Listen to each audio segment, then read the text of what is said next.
Good morning, good afternoon, and good evening, ladies and gentlemen, and welcome to another edition of Trekking Across the Universe here on the NDB Media Network. Today is, of course, July 27th, 2023, and folks, we have all crossed, and we've crossed some sort of time rift, and I think there are temporal violations galore. We'll get to it. Know your temporal directives.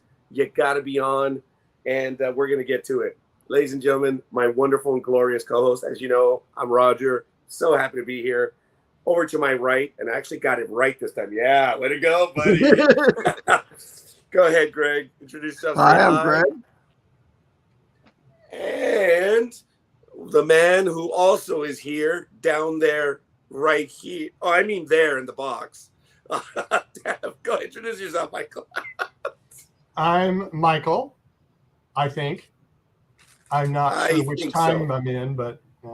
Oh, so we're into it. Yeah, we're all over the place.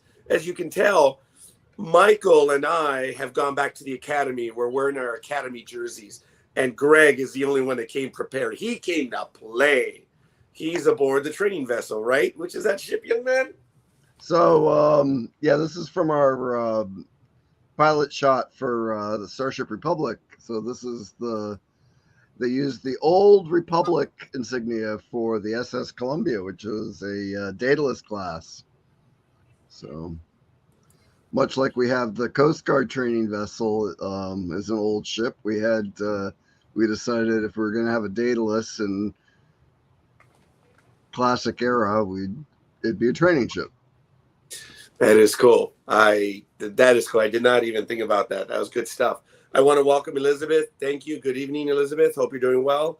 And for everyone else in the chat room, go ahead and let us know who you are and where you hail from.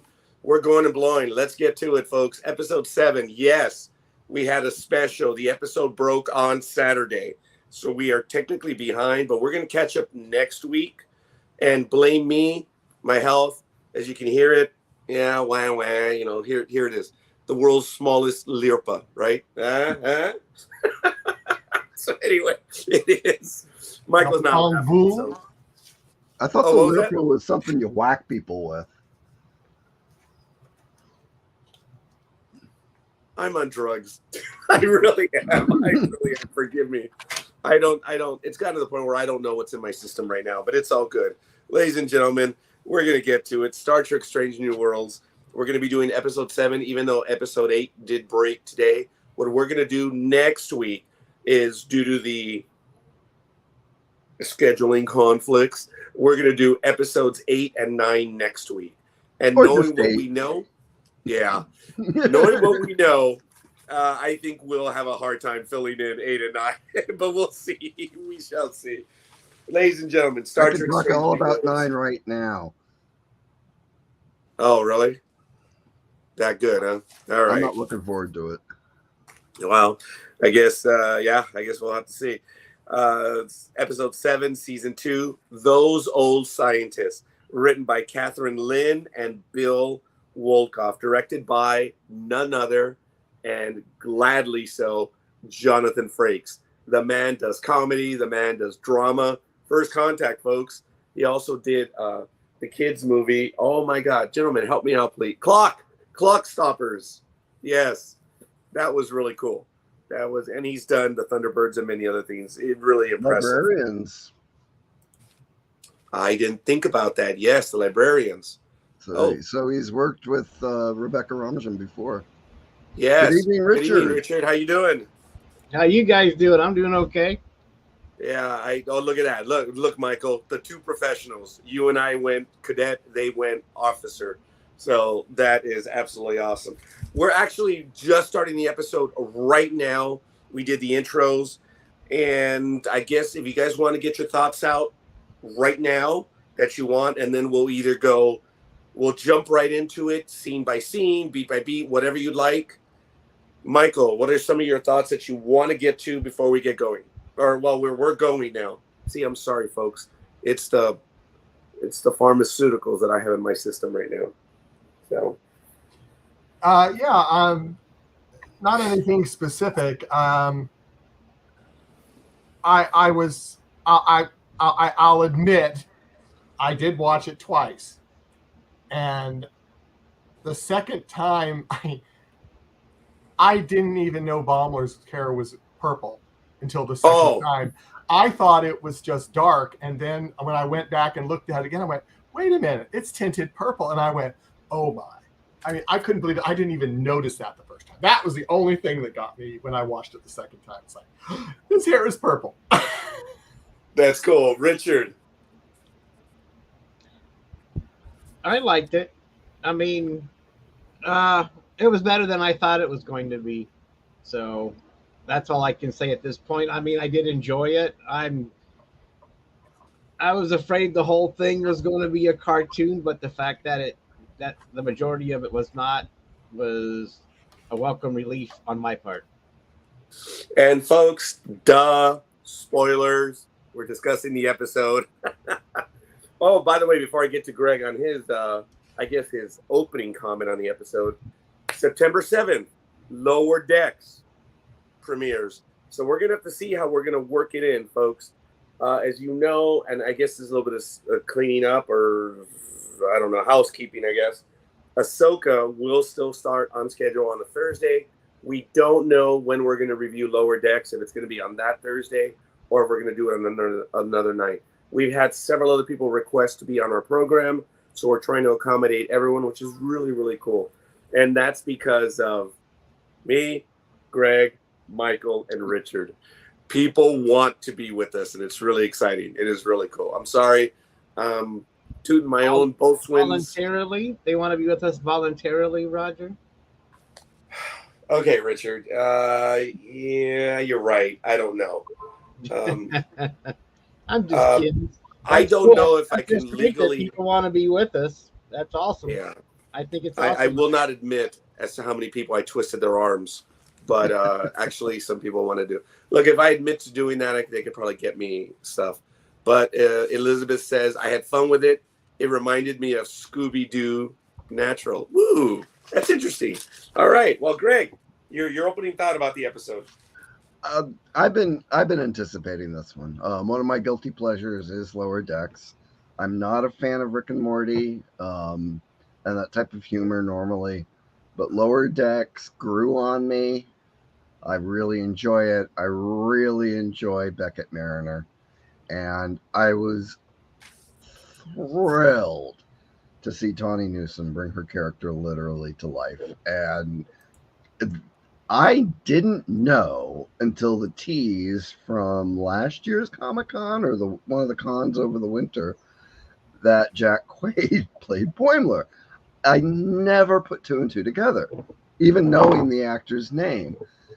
It was a little weird seeing him in live action because I've been a fan of The Boys for a few years now too.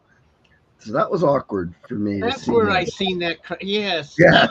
Now it all comes together. Yes. But So maybe I recognized him from somewhere and I couldn't put it together right away. Thank you, Admiral Greg. so that was a little weird, but he pulled it off. And God, it was fun. I really appreciated the way it was written, that the Strange New Worlds cast was mostly annoyed with the other characters, but with some humor popped in. And I'll comment on the scenes I really liked and appreciated for their humor on the interactions as we get through them. Because this was fun. I expected it to be fun, and I did really turned off the seriousness and enjoyed it. Thank you. I did not know what to expect. I was going in eyes open, almost like the Phantom Menace. Don't, none of you. Don't attack me for that. I just went in with a clear, open heart. I was hoping that it would deliver, and well, we'll get to that in a little bit. I'm going to have a surprise commentary from my youngest. I'm actually going to try to get her on because she saw the episode as soon as I told her it dropped. But I told her she had to see the teaser for season 4 of Lower Decks first and then watch the episode because it was very important. But it's all good. Folks, there was, I think, a lot to like. And for the second time this season, there was a moment near the very end. The three, there were several moments that hit the emotional heart right here, and it hit very hard. I think my co-hosts are going to know what it was. They unfortunately know me, but it was good. So, teaser. I don't know how it worked with you gentlemen on your Disney Plus. Oh, sorry. Okay, I should deserve to be shot on that one. I think Sorry. we're in the wrong. Do you know realm something there. we don't know? We're in the wrong realm. there. Yeah, I apologize. Sci-Fi, NBC, Universal. I don't know anything. Oh, and Paramount Plus. When I was watching the episode, of course, there was obligatory commercial for another series, and then there was the teaser for Lower Decks, and then of course they have that moment where they say, "Yeah, we can't talk about it, especially the Pike stuff," which I was like, "All right, that was pretty good." All right, so you got my attention. It's good. Teaser hits, and I'm sorry. And then, of course, we had the typical Star Trek intro for Strange New Worlds, which was really cool. And then we get to the teaser. And lo and behold, the USS Cerritos is entering orbit. I don't know if you guys saw it, but the imagery was almost reliant approaching the Khan planet. So I thought that was nice Regular one on the moon. Yeah, little did I know that the Easter eggs were not hidden in this episode. They were clear. Lower Decks never hides them. Yeah. The whole show is an Easter egg, which is one of the things I like about it. It's enjoyable for that. I've given up trying to find all the Easter eggs, but this one was loaded with them. And they weren't hidden. They were mentioned clearly, which was really cool. And we learned that the Enterprise NX-01 isn't completely built out of duranium after all. So it's got a little other material in there right now. But anyway, Chroma B. Come on, guys. That was actually kind of funny. I love the very name of the planet. Chroma B. They're talking about the portal. It's not working. And they're all on there. And right away, Tendi says when they're down on the planet, when they're about to go down to the planet, she goes, my grandmother discovered that planet. And when she said that, my grandmother, Carving Creek, Enterprise, first obvious connection. All right. I thought that was cool. Tiphold's grandmother. That was really neat. And she says, my grandmother was one of the ones who discovered the portal. And it was really cool to see all four ensigns right there, all in their glory. And they go down to the planet and they start discovering everything. Did you notice they used TOS for those old scientists?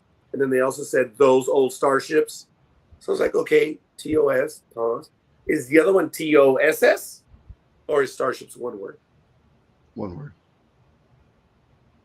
That portal looked very Stargate inspired. Well, maybe we have another crossover right there. I don't know. But it got going very quick. They were talking about Hyronium, which I thought was very funny. Did you guys catch that? Oh my God, what's his face? The one with the cyborg implant. I can't remember his name. Rutherford. Rutherford. Did you see he was using a tricorder with a purple stripe? You guys see that one? I thought that was good. I was like, okay, they're gonna go hardcore today. And he was excited that there might be tachyons. Yes. I like Rutherford. He's funny. Yeah. I think next to Mariner, he's my next favorite on that show. Oh, okay. I'm going to have to ask my co-host on that one in just a moment. So we saw what happened. They're taking a picture and boom, apparently the crystal, whatever, on the hollow photo activated it and sent Boimler back in time to Pike's Enterprise. It's cool. Thought it was a nice intro. You see him go in as a two-dimensional figure, which we'll get to later in the episode, and then becomes a full breathing human being on our digital TVs. What do you guys think of the teaser? This was great. This harkened back to classic Trek and Next Generation pre-credits intros. It was short. It got right into what was about to go on.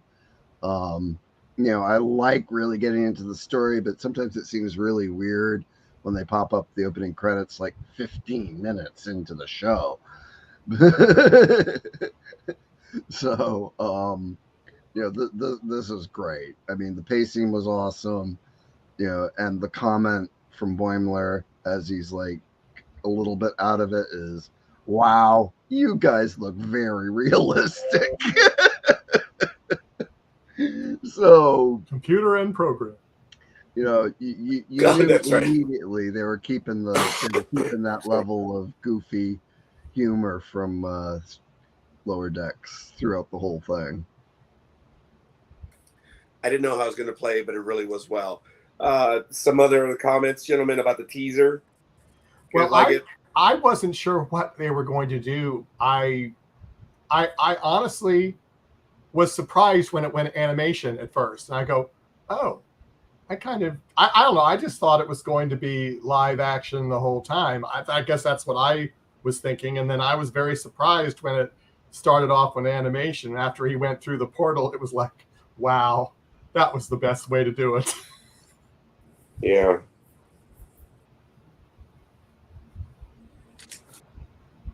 Okay, just jump in when you feel that. Richard? Comments. Okay, yeah, Richard. Same thing. I agree with Michael. I mean, it's a way to do it.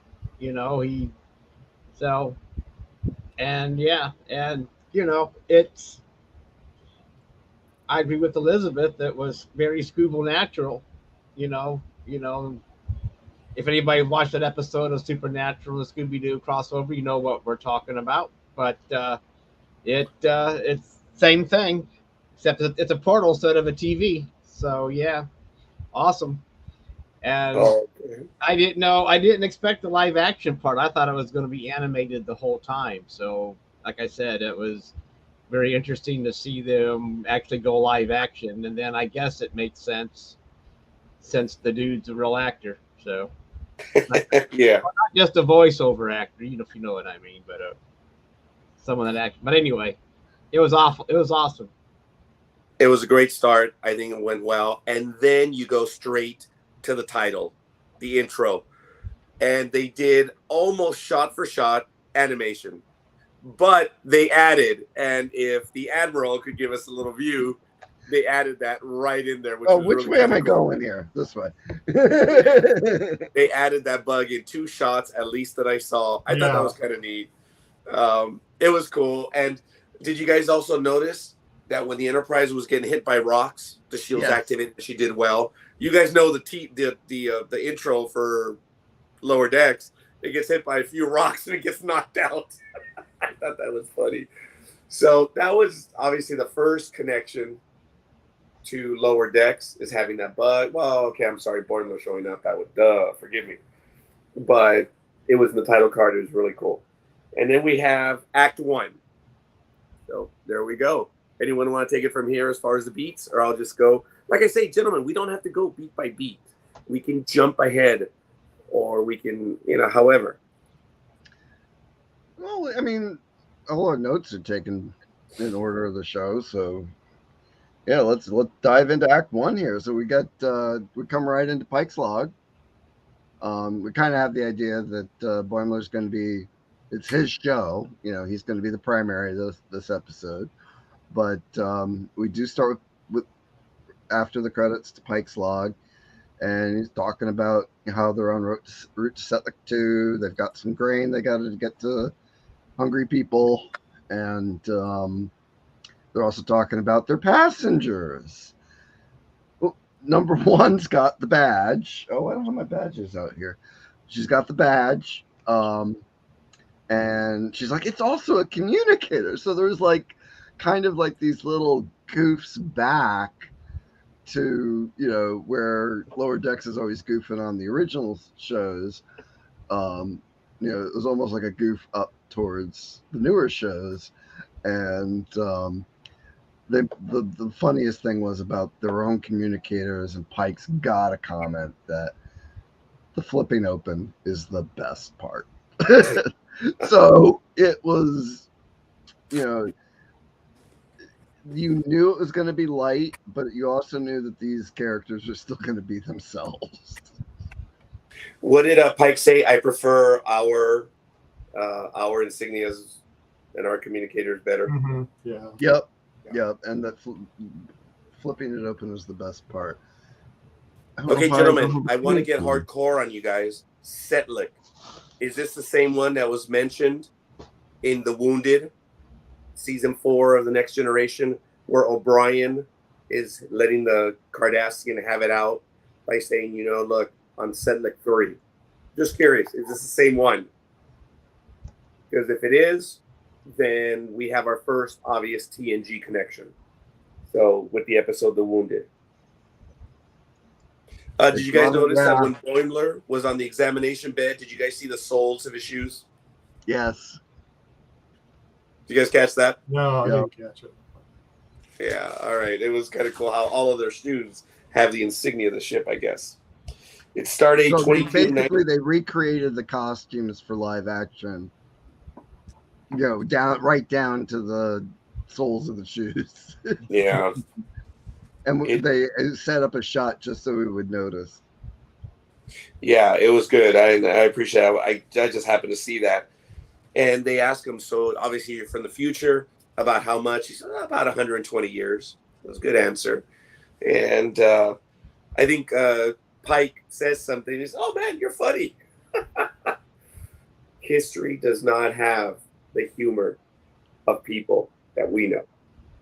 And he's living it. These are not the people that he knows. It's kind of cool. And he's surprised by them that they're human beings. And the thing about the Captain's Holiday later, which could have been another reference to TNG episode, Captain's Holiday. Captain Picard Day. Yeah. Oh, and Captain Picard Day. Oh, I didn't think about that. Yes. Apparently, the Federation celebrates Christopher Pike's birthday as a holiday. Like, wow. So is that kind of like the 4th of July for them, knowing what happens to Pike? I don't know. Maybe Columbus Day? Doesn't Pike get burned? 4th of July? Yeah, who got burned for 4th of July, though, 4th other of July, than the British? Yeah. You guys don't like it. Okay, all right. Sorry. I'm not following the way you're going there. No, I know what he's following, but no. Doesn't Pike get burned and disabled? And I'm talking fireworks 4th of July? Yeah, that was lame. Okay. Oh, okay. I'm just saying this Captain Pike's Day for 4th of July. But no, actually, Federation Day, it depends. This is really hardcore. This is inside baseball. Federation Day, the charter signing, apparently is October 11th or October 18th, depending on which reference you see. So I guess that would really be Independence Day, would be one of those 2 days. But that's okay. All right, Act 1, the grain shipment. What was it? Cato Triticale? That was the first. Triticale. Triticale, yes. Just Triticale, which is a real thing, believe it or not. Yeah, it is. Yeah. Okay, Greg says it's real. Michael says it's real. Yeah. Richard, is it real? Triticale? Yep.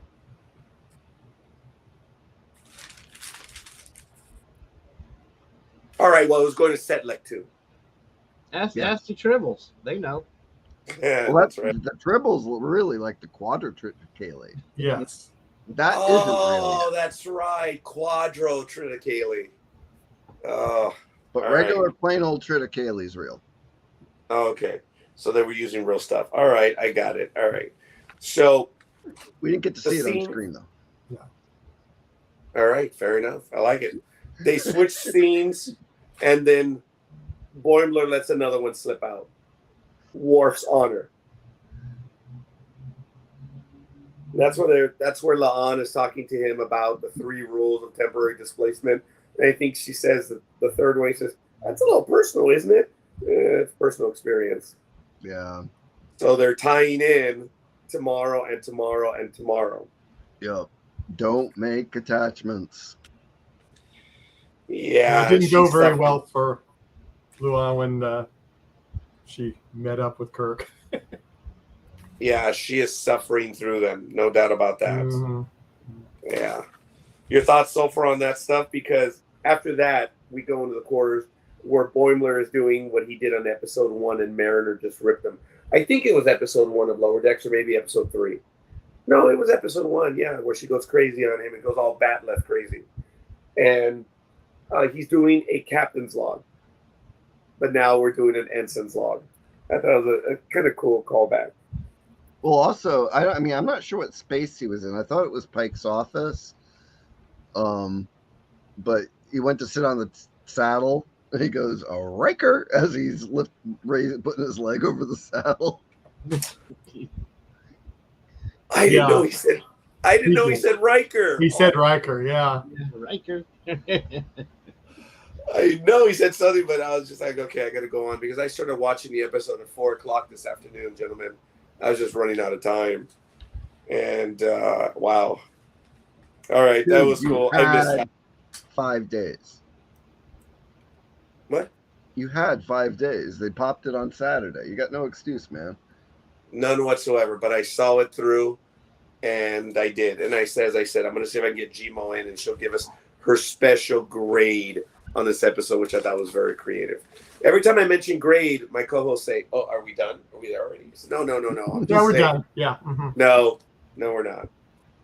So up into those part, the ensign's log, he's talking about the past, and then we see Uhura, and he comments about her. You're so work focused. So that was kind of neat. He knows her history. He knows her more than she knows himself. What did he say that he wrote 3 books about her, or was that Mariner? I think that was Mariner. I didn't make a note on that. I think it was Mariner. Yeah, I didn't. Gentlemen, I don't know if you took notes, but I had a hard time writing down the notes of Mariner. She just talks too fast.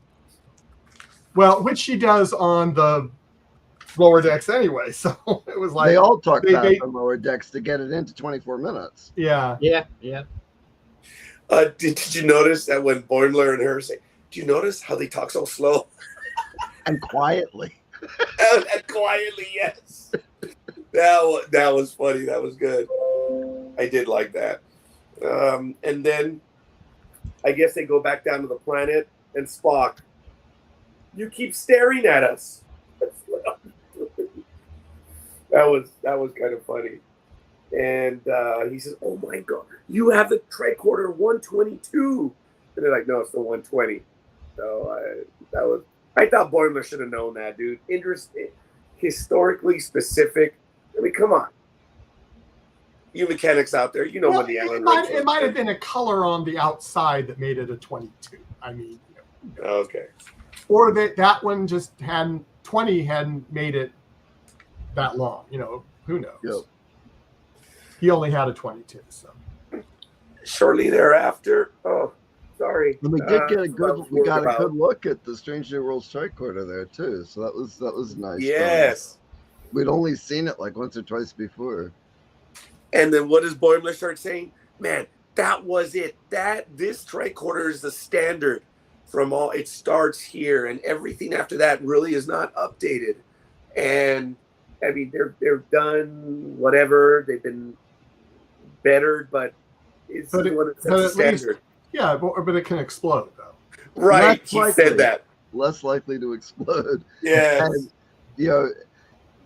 M'Benga really didn't have many lines in this scene, but his reaction to that was really good. It was like he's kind of like, "What do you mean explode?" And he didn't even have to say much to convey that he really didn't like the idea that tricorder might explode. Yeah. Right after that, I think they said, "Captain, you have to beam up.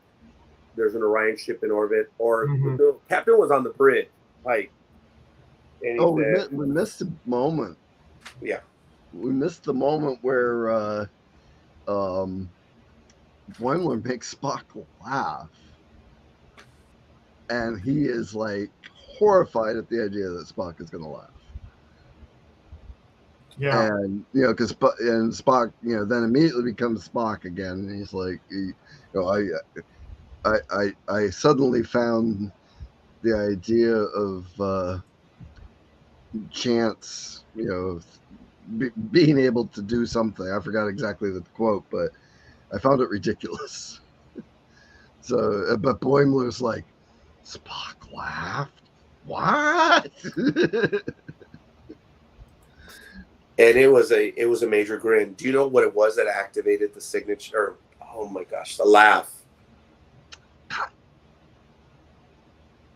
I don't know why I didn't write that down. Yeah, I didn't either. I just, that he was staring at him. Probably because I was still typing about less likely to explode. Oh, very good. Yes. This was a hard one to keep up with. It was very difficult. I mean, look, last week I did 6 pages for that episode. Yeah. And no, Michael, I'm not going to comment on that episode, so don't worry about it. Michael told me, he says, dude, stay on the episode. Stay on the episode. Don't do Roger. Stay on the episode. You see, look, he's not. We had a long night last week. If you didn't watch the whole thing, I don't blame you. We went 3+ hours, guys, that other time. So that's why we're on it right now.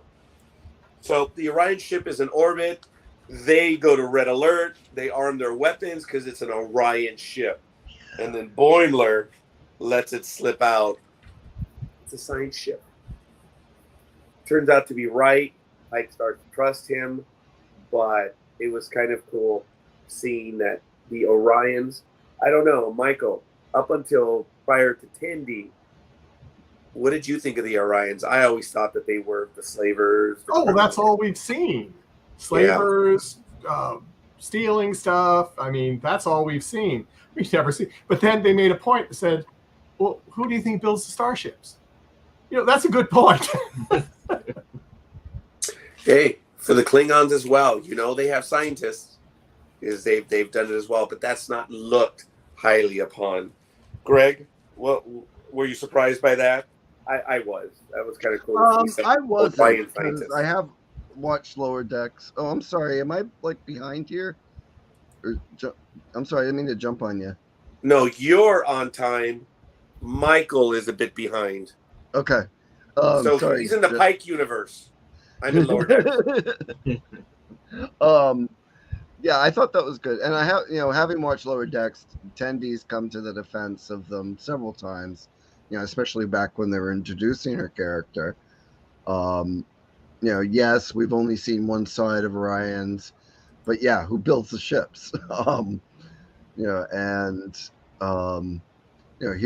we get Captain Harkus. I probably should put my glasses back on. Oh, very good. I did not get the captain's name down. I just had him as Orion scientist. Well, I recognized this captain, played by Greg Brick, who was in The Expanse. He was in the first season of The Expanse.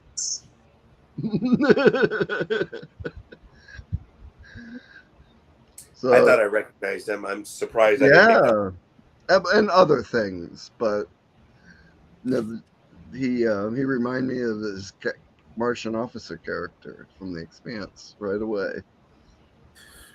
Well, they immediately go to red alert, arm weapons, and all. They bring the landing party up, and then Boimler, he's ordered to the bridge, and he comes onto the bridge, and he's losing it. He's talking, oh my, this is the NCC 701-nothing. It's the NCC 1701. And then what does Ortega say, or what comes after the dash? Yes. The whole alphabet. That's a First Contact reference. Yes. That was good. And then he says, Pike says, come stand over here, Mr. Boimler. Yes. He was starting to mess with the captain's chair. Oh, that's right. Yes. And look, I guess we all would have done it. Look, I have to tell you, and I don't know if Michael knows this, but when we went to visit Michael Bednar, and in his beautiful, beautiful place, he has the captain's chair, which he lovingly has there, and I was able to sit. There's a picture of me on the chair, which will never make the light of day, and it's kind of cool. But while I was there, I kept doing this, looking at the captain's chair. I said, well, Michael's the great host. I will eventually get there. So, but Boimler went straight to the captain's chair, which was kind of neat. And then he says, you're Ortega's. You're a war hero. She doesn't know about that. Yes, she does. She does. This is after the Klingon War. She was one of the Klingon War veterans. Okay. See, the pharmaceuticals are messing with me right now.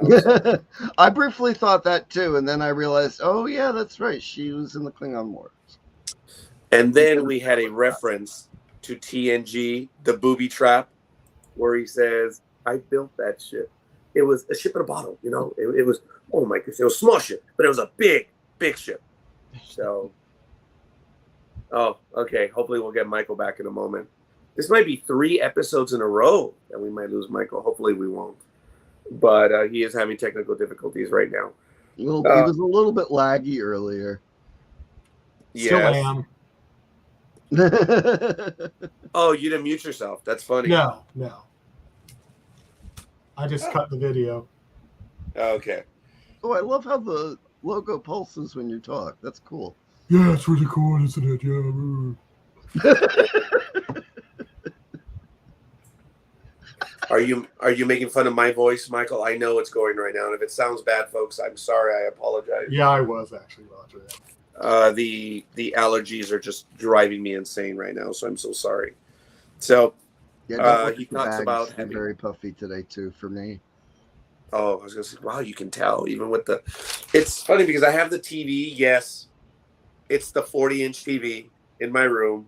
It's not the very big one, and I guess we have the ambient light coming in from back here, which is kind of reflecting off my spectacles. So sorry about that.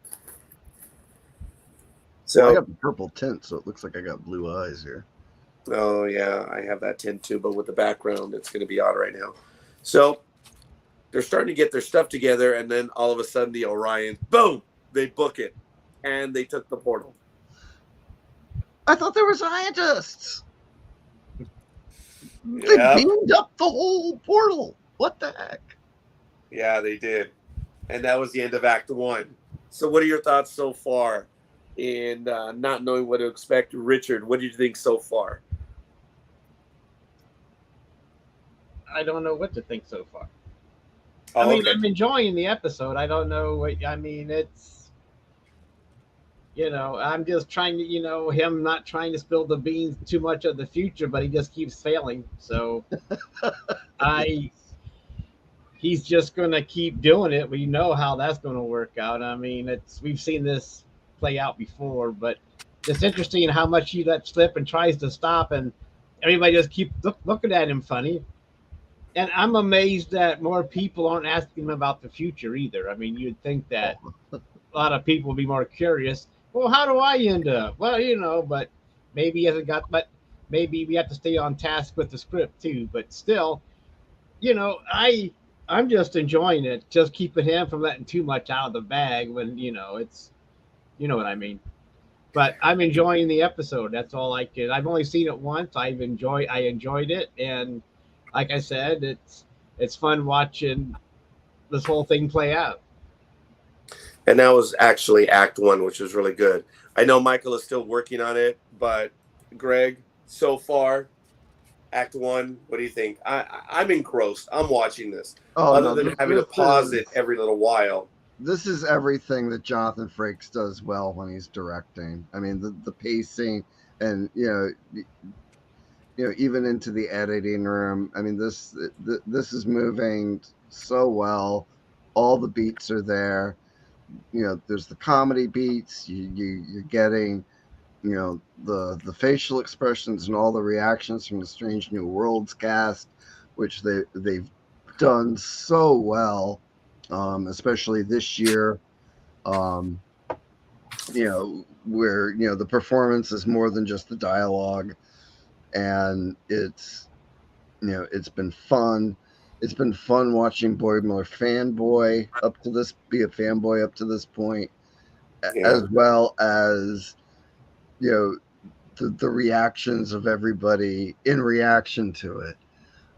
Just to back up over something I don't know if we glossed over it or missed it entirely, but when he saw number one in sickbay at the beginning of the act, I was about to ask that. Yes. he nearly fell over backwards to get away from her, and we have no explanation of what's going on there yet. Okay, why did you think? I already had something going. We'll ask Michael, but Greg, what did you think it was? Why was he frightened of her? I had a theory already. Infatuated. I thought he was infatuated with her. Oh, okay. Richard, what did you think? About what?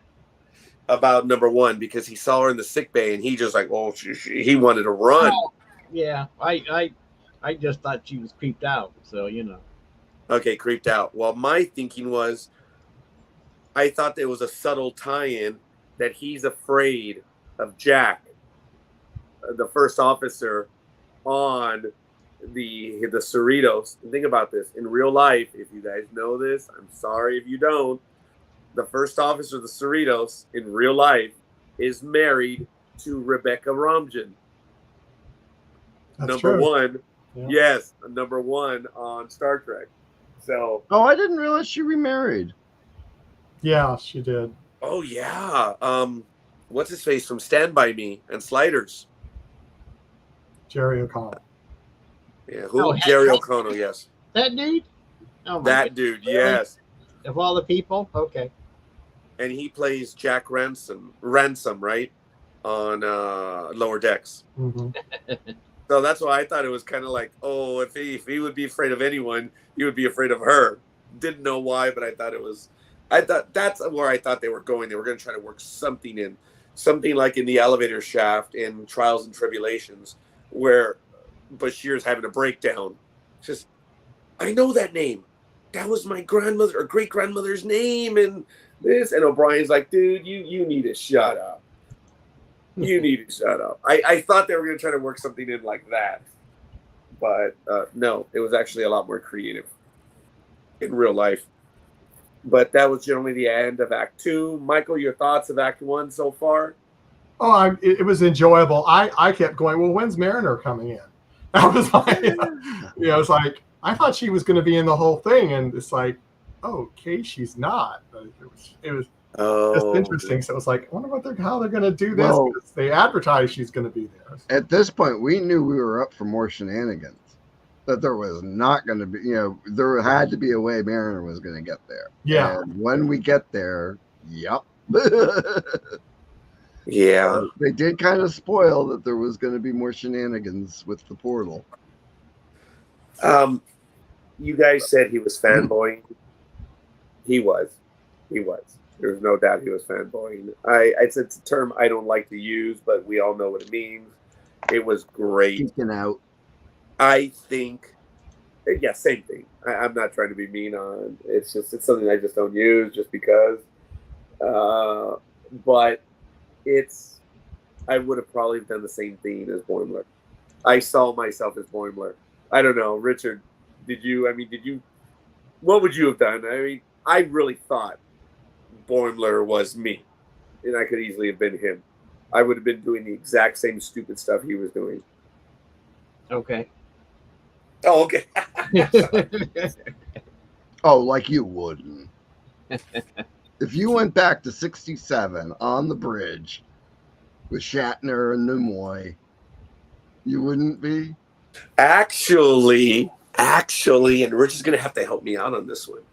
He would probably be geeking out or fanboying if it was something related to Hotel California. Would that be a little bit more apropos, Richard? Sure. Okay. All right. I thought that was a sports talk with a guy's reference, but I didn't get away with that. Okay. Yeah. But, yeah. Oh, and by the way, folks, that was the end of Act 1. So we're going to get into Act 2. Yeah, I know. And if you don't have premium, you would have been watching a commercial right now. That's right. That is so right. Act 2. Now, when I was at Comic-Con, And Michael's like, dude, don't stray. I'm like, yeah, too late, Michael. I'm going to do it just because. When I was at Comic-Con, I told Michael after, I think I spoke to Michael either yesterday or the day before. I don't know when I had a chance. I've been busy, but that's okay. Dude, it's just, it's been, anyway. Okay, yeah, that's right. Hold the phone. You were at Comic-Con, and you didn't go to the screening of the episode. He tried. Don't give him a bad time. He tried. Dude, I went an hour early, and it was funny because when I asked, where is Hall this? They both looked at me. That way. Just go to the end. All the way to the end. Dude, it took me like 7 minutes to walk over there. And, you know, I'm waddling because I cannot walk very well. And it's taken me everything I have. It's probably about 10 minutes to get out there. And it's like I finally get there and I see that it's almost like the Oscars. They have it roped off. They have the metal dividers. And I see, oh, here's the line for this. And just as I arrived, they said, okay, we're letting everyone in for Hall G or Hall H, whichever one, for the Star Trek 1. Dude, it was a multitude of people.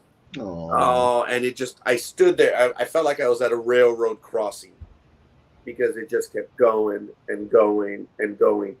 I waited there about 12 minutes and the line was still going through. Wow. I'm out. So I didn't know that they were going to have that. I should have known. They always make the announcements there. That's why there were so many people there. Yeah. For the Star Trek event. And little did I know, they debuted the teaser and they dropped the episode, which was crazy. I didn't watch any coverage of the whole thing. So I didn't know until Michael texted me late Saturday night. I didn't even know. It was, I'd never been there. It was, oh my goodness, it was tiring. It was exciting. I did see a Ripley lookalike. I was the only one that recognized her. She was walking to her, Ripley! And I got so excited. And she just smiled and went on. I said, what? Does it look like an alien to you? Yep. Yes. For an android. Illegal. Yep. Yeah, exactly. That's why she just kept walking on by. But it was cool. It was a homemade. She was wearing the grenades, I guess the bandoliers, if that's what they call them. And she had the white T-shirt, and she had an M41A pulse rifle with the flamethrower. And it was all homemade. That's why when I started coming up, I'm like, oh, Ripley! Because no one else was calling her out. And now, do they have to do something special with costume props like that are weapons? Like, do they have to have like the orange tape across the muzzle or anything? Yes. And they either have to have the cartridge removed or the gun's fake. It was a fake gun. Yeah, but you can't even... it. Yeah, it was out of cardboard, but yeah. Okay, so it was two-dimensional or... No, it actually had depth and stuff. It was cool. I admit it was cool. I mean, I picked her out of the crowd, Ripley, and I thought that was neat. No one else. That was awesome cosplay. Well, anyway, that Michael's probably scowling at us if we could see him. Oh no! He's scowling at me, so don't worry about it. Now to answer Elizabeth, I did see quite a bit of stuff. I didn't take very many pictures because I was just tired. I'd never been to a 140,000 people event ever. Yeah. And it was exciting. So I'm sorry. I'm going to geek out. There's my one thing. I already showed my co-hosts. That's the Yamato. So that's the only thing I purchased. And I was so mad after. I'll be right back. I got to adjust my lighting. I'm not all right, adjust your lighting tonight. All right. We go to Act 2. And they're talking about everything that's going on. Oh, Elizabeth, you say, I need Nurse Chapel to come in and wipe my sickly brow. You know, Elizabeth, at this point in my life, I would take almost anyone that would be kind enough to do anything. And I cannot tell who liked us.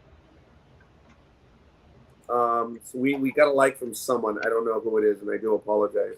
I'm using my iPad on this one. It's Elizabeth. Oh, thank you, Elizabeth, for the like. Oh, yes, it is you. Yes. I'm using my iPad. I cannot be in the office right now. Well, now it's 91 degrees. So we start off at Act 2, and Pike says that, mind your own business, Siri. Pike refers to Boimler. He says, dude, he's like a top. It's like trying to keep control of him is like trying to keep a toddler from knocking over the furniture. I thought that was cool. I loved his line about that. And it's right there where they mention that Boimler seems to be frightened of number one. Because she comes up to him and he just like, he bails. So I didn't know what to think at the time. I just thought it was some sort of in-joke, as I mentioned before. It could be. I didn't realize she and Jerry got married. Yeah. Well, it could have been, but when we saw, or at the very end of the episode, which was really cool. And it was probably that moment that meant the most for me in the latter part of that episode. But it's all right. All right, Act 2. Then they go to the bar, and Ortegas and Chapel are having a great time with Mr. Boimler, because apparently Mr. Boimler is a ladies' man, which we get from Lower Decks. And Chapel and Ortegas are spending time with him. And she asks him, hey, so are you throwing up yet? What are you talking about? They were goofing on him bad. Yeah. She says, well, it's all the chronoton radiation. What? I mean, it was so funny that they were messing with him. I thought that was really cool. That was inside baseball when it comes to that. That was some good stuff. And then it was around there where he's talking about, I've done it. I've lived it. You guys are actually exploring. And this is the golden age of exploration. At that moment, I said, okay, is that an MC Universe thing? Richard, don't they refer to some certain things as golden age, silver age, stuff like that? Yeah. Okay. I kind of thought it was an MCU thing. Yeah, the whole golden age thing's used in a lot of different milieus. Golden age of film. I didn't think it was specific to anything. Fair enough. And he said it was the golden age of exploration. Yes. And then this is where the conversation comes up a little bit later about on Friday. You mean Captain Pike's birthday? It's a holiday. Oh my goodness. Yeah, it kind of made me laugh too, and both of you obviously laughed as well. Yeah. Did. And then he's like, "Oh crap!" Because he reveals that he said Pike's birthday is a holiday in my time, and they're all like, "What?" That in and of itself has to pollute the timeline, guys. Come on, man. Or maybe it sets it in motion. I don't know. How you doing over there, Michael? How's your audio and visual? Audio's fine. Visual's still not doing good. So you've got to talk to Pella, man. I have a call in already, and I just got this crazy little voicemail that I'm not going to say what it was, because that will get off topic, and I don't want to do that. Does it involve me? No.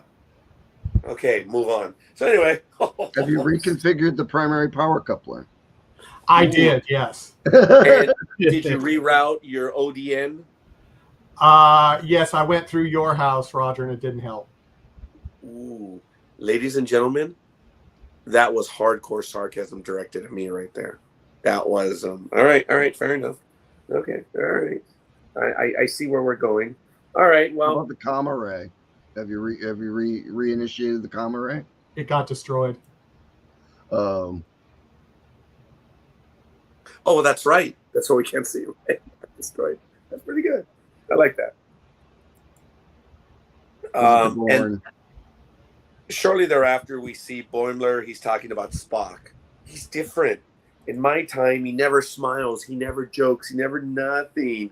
I'm worried I made Spock laugh. Oh my God. They made a point of having every time Spock showed emotion, you got a close up of Ethan, and every time he smiled, it's like his big grin across the entire HD television. That thing was so freaky. They were really making it a point of how Boimler was getting freaked out over Spock showing emotion. Yeah, but his smile was was scary. It was like that scene from Addams Family movie when Wednesday tries to smile. Oh my goodness! Yeah. It just reminds me of that horror film going on Smile on I don't know. I think it's on Prime. I'm not sure, but it just seemed like one of those scary smiles that you don't want to run into in the dark. I mean, it was just horrendous. It's like, oh, stop. I mean, I don't mind him smiling, but they just made it seem like it was Halloween time aboard the Enterprise. I don't know what's going on about it, but it was just one of those. It's just too scary. It's like I'm not scary, but you know what I mean, like a horror smile, not a smile. Well, so this is where art and scene direction was really good, because we were getting Boimler's point of view of those incidents. Yeah. And it was freaking him out. So I think it was working. I don't know about you gentlemen, but I noticed that with each emotional moment of Spock, they kept getting closer and closer till the last one. They actually focused in on his mouth. So I think it is what you guys are saying, that it was trying to freak him out. Oh, good afternoon, Jay. How you doing, Jay? It's on Prime. Yes. Thank you for that, Jay. Hope you're doing well, Jay. And it was cool. Now, he then talks about the new concept that we've heard. Oh, is my being here? Is this causing the butterfly effect? Oh, wow, dude. They were going really hardcore right there. And it was good. And then he sees Chapel again, and he's bantering with her. And then he says, oh, you're the one. What was he referencing? What was he talking about? He was talking about that she's the one influencing his Spock showing emotion. Is it the emotion, or that she does something to Spock, like ends the marriage? That's how I took it. And he's like, oh, you're the one. You're the one. That's how I took it. I don't know. Did you even give it a second thought, Richard? No. I just thought, well, no, I did. I thought that he just meant that, she's the one responsible for him showing emotion. That, that she wants him to explore these emotions with her. And, and that's why he's saying, that's not the way it's supposed to happen. I mean, you need to stop this right now. You need to, the Spock I know does not. Well, he's the classic Spock that he knows. He knows classic Spock, not the new Spock. So, this Spock is not supposed to be in the future. The one with emotions and the nice little evil grin and everything else freaking him out. So, this is, so now he knows who to blame. There's Chapel. Yeah. And, he's making a very big point that logical Vulcan Spock goes on to do great things. So, he's freaked out because he thinks he broke Spock by making him laugh on the planet earlier. Yeah, he thinks he broke Spock. Yeah, he's got this guilt. Oh, much I broke Spock. But, yeah. And it's too bad that McCoy's not around to see this Spock either. He get a big kick out of it. But other than that, so... That would be amusing, but that would really mess up Spock and McCoy's relationship in the original series. Yeah. So it's interesting. Yeah. So, I get it, Richard. I think I understand your comment of why you said that. So yeah, it would really screw with McCoy, as you say, Greg. It would mess with their understanding, but he's missing out on I this. just give McCoy Yes. something else to tease about. Man, look, he have emotions. What the hell happened to him? So anyway, Yeah. I mean, McCoy doesn't Yeah. know him yet, of course. McCoy will know the Spock, not this Spock, not this rendering of Spock. And so this is so this could be the seeds of this relationship going south between Chapel and Spock now, since she's had a voice from the past telling her, or the future telling her, well, Spock can't be like this. So now she's feeling responsible for this Spock too that isn't supposed to be. So it's kind of one of those paradoxes, I guess, that we're going to have to figure our way through. Michael, what are your thoughts on that? This is cool. This is a good tangent. Boimler says, "Oh, you're the one." I don't remember that. I found the no. note. It's twice. He actually said influencing him, so that's why I was confused by the way you took it, Roger. He actually said, "You're the one." I have an ellipsis. You're the one ... influencing him. Yeah. So he did eventually.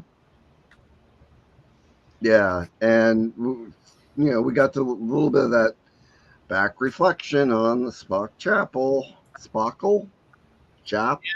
You're Jack? right. You're What are right. they calling it out there in the young people world? Oh my goodness, I didn't realize. Is there a name for them? There is, yeah. And then I think it's Chapel or something like that. Yeah. Chackle? Spackle or I can't remember. I've seen it. Spackle. I like drywall spackle. the last time I did that. That's for drywalling, Michael. I know. Right? Actually, it'll probably be Spockle then, I guess. But she realizes that now all of a sudden she's got it in her head. Yeah. Yeah. Spock can't go on to do great things if he's human Spock. So, well, some people say we'll always have Paris. Other people will say, oh, it's Spapple. It is okay. Spapel. Yeah, at least that's what some people are calling it. Yeah. Well, Spackle. I don't like it when they do that. It's not a thing. It's just, I know it's generational, Richard. They're probably calling us boomers for it, even though two of us aren't. Oh, hey, I'm not a boomer. I'm Generation X, and apparently there's a reason why people let us off the hook when it comes to all the stuff on the internet. Gentlemen, forgive me a moment. I have to refill. I have to do my obligatory insurance pull right now. I have to take some drugs right now. But look, I'm using my Spock one. Peace and long life. Just kidding, guys. I need about 2 minutes. I'll be right back.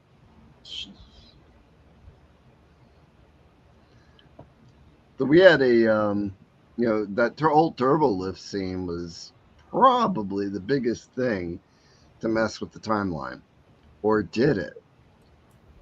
Or did it cement the timeline? Yeah.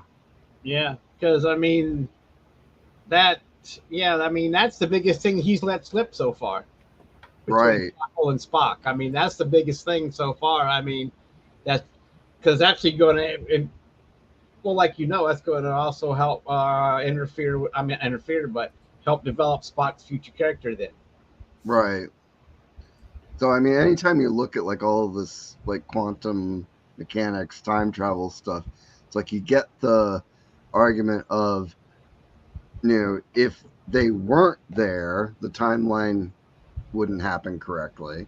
Their being there creates a new timeline. You get all these, variations on potentials for paradox. So there wasn't a lot of sci-fi in this episode, but the whole idea of the what if. Yeah, it all goes back. The simplest explanation is the clock tower and Back to the Future. Right. That had to, what happened, it had to happen that way. And you're right. I mean, if you don't go back and put those seeds in Chapel's brain, it never happens, right? I mean, Spock will go on exploring the Human stuff.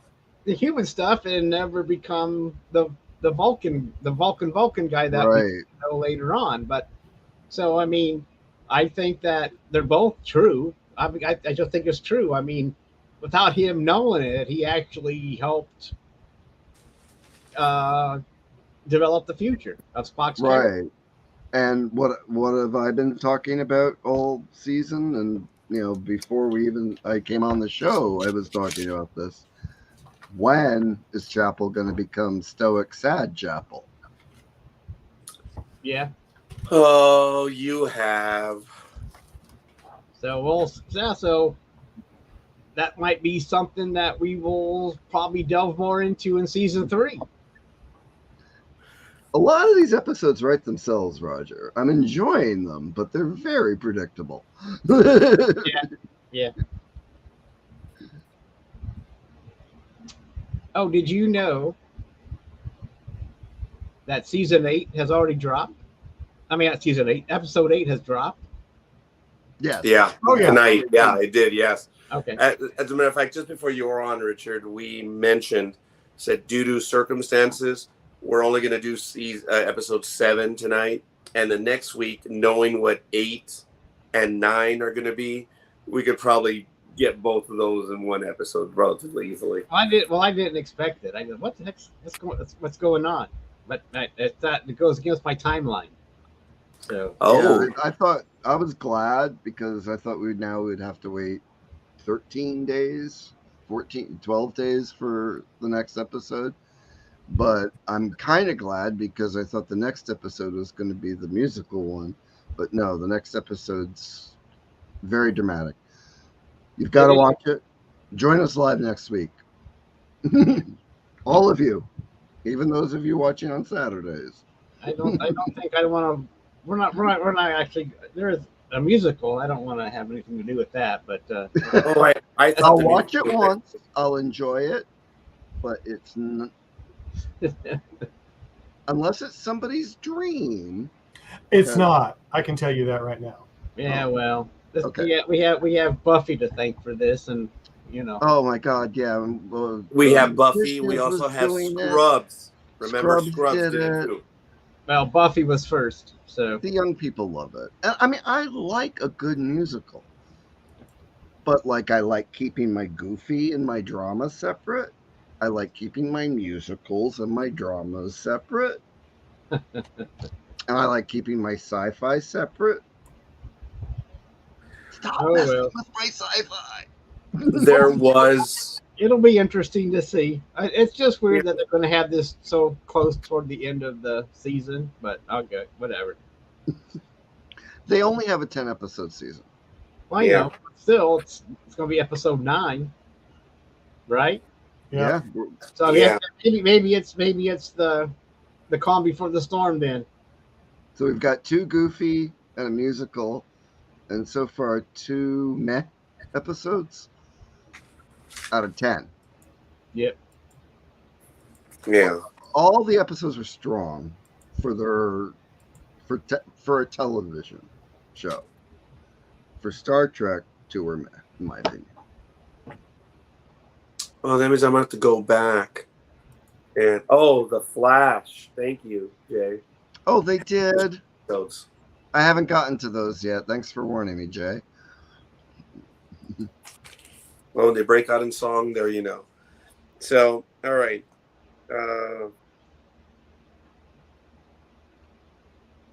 They're gonna go somewhere else. The scene switches, and they're talking about we have no way of chasing down the Orion ship. And Boimler says, yeah, we do. He says, no, we have no way. He says, yeah. You guys want me to just tell you? They're like, well, no. I said, oh, well, how about I just don't show you? And number one's like, how can you not just show us? Okay. And they turned their back. I thought that was creative. I was like, all right. This was you could tell the collaboration between the Strange New Worlds writing and the Lower Decks writing between the two writers. Yeah. And this was, I think, I don't know if it was here, but there was at one point where like you could just see that like Spock was just, I'm not Spock, Pike was just rolling with the punches, and this was one of those scenes where it's like, who am I to turn down the opportunity to get what we want? But I shouldn't know how they do it, and they're literally standing with their backs to Boimler underneath the consoles, like many a time we saw Spock. We didn't really get a close-up of the console that I noticed, so I didn't know if there was string and cardboard.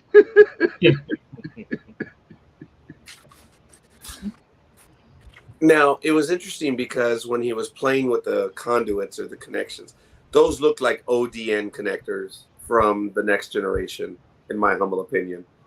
But that's okay. I thought it was kind of interesting how they I mean, we got fiber now in the 21st century, so why not? Hey. I'm a canonista. Watch that. So, remember, they invented the translator, which changed everything for them. Yes, and it's better than. I love the meme that's been out there for forever. Oh, I've discovered why it doesn't work. It's literally string and wood. Yeah. Now it was cool where they're don't looking. Is this wise? And Pike's like, yeah, I'm going with it. Oh, so this was where he kind of admitted that he was rolling with the punches. Yeah. And then they say something to the effect of Future Boy did it because they're able to get everything across, or they're able to find the ship. And then this is where I think Boimler was talking to Pike, telling him, but you exude patience, diplomacy, really great hair. And did you notice he was like, oh yeah. It was like, wow, all right. He loved his really great hairline. Yeah. Oh, sorry, that was a joke in and of itself. He has no hairline, but that's all right. Just a little bit later on, Pike asks everyone, okay, folks, I need ideas. And Boimler's head shoots up. This is not from you. And he says, oh, fair. That was funny. Oh, my goodness. And that's where they're talking about the Triticale. And he says, hey, you know what? They would consider it very persuasive to make a trade. So, I don't know. Would you guys have done it? I would not. I would not have traded the Triticale. I don't think he realized the ramifications until later. Yeah. Which he did. Well, they knew they were bringing the grain for the problem from the opening log. Well, but I don't think that Boimler realized that that's all there was. Because they did mention that that's all there was all over. I mean, that was it. They couldn't get any more in time. So I don't think he realized that when he, So. But who knows? I mean, well, he's having a hard time. Yeah, they made the deal. They got the portal, and then I guess they go to the surface, and he says, this changed my life. It was incredible meeting you all. And Pike's like, well, it was an unexpected day from us. He had nothing to say to Boimler. Oh, he did. For the sake of the future, don't come back. Oh, well, yeah, that's right. Yes, he did. I'm sorry. Oh, that was funny. And then all of a sudden, something starts happening, and boom, someone comes flying out. And there it is. Mariner arrives, and Pike's perfect line. The frustration showing forth. What does he do? Whips out the communicator. Says, 5 to beam up. Yeah.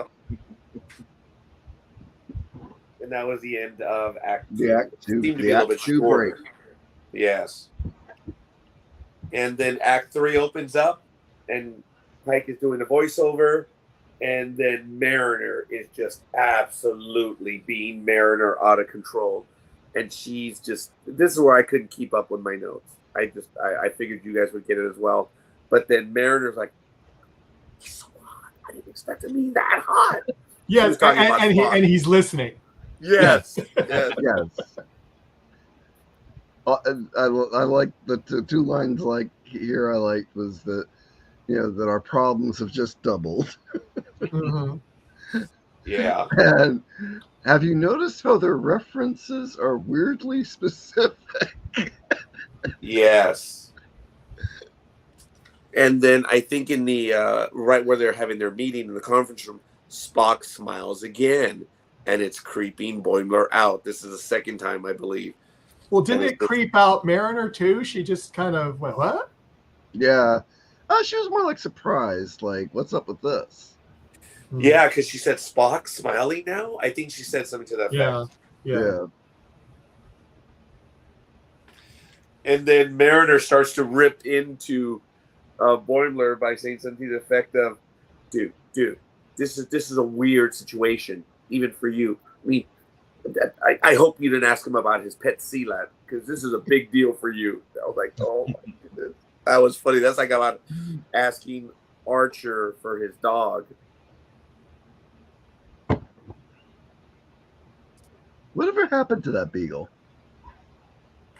I don't know. Ever since I had brain surgery, I just know it was still in the ship. Poor thing. It's probably passed on already by now. No, I know. That was from the JJ films. Well, J.J. Abrams said that it's been beamed. Oh, hey, you never know. They might somewhere down the road. I mean, look, we had Unification Part 3 in Discovery. So that's true. Yeah. Why do I remember that they actually did do the thing with the beagle? I don't remember. I'll have to go find that. You mean in Lower Decks? I don't know if it was in Lower Decks or if it was in one of the JJ movies, like an after credits. Oh, that's interesting because I didn't see that. But or if it was something that they were gonna do and opted not to, but I've seen the clip. Oh, okay. Oh, so did they name a starship after the Beagle Dog? Porthos? I don't know. No, but they probably had a ship, Porthos. Are you kidding me? I'm sure they had the Porthos, D'Artagnan, and Athos. Oh, no, it was Athos and Porthos. Who was the third one? Was it Amos? Because the fourth one was D'Artagnan, right? Help me Google. Yes, Greg, look it up, please. You know how long it's been since I've read that? It's obviously been a long time because I don't remember. Aramis. Oh, that's right. I worthlessly forgot. All right. Yeah, I'm forgetting everything. So it was at that moment where Boimler is saying, we're stuck here or whatever. We're going to have to go and live, off the grid. And Mariner's freaking out. She goes, I live off the grid. Says, I require the grid. Yes. Yeah, I require the grid, yeah.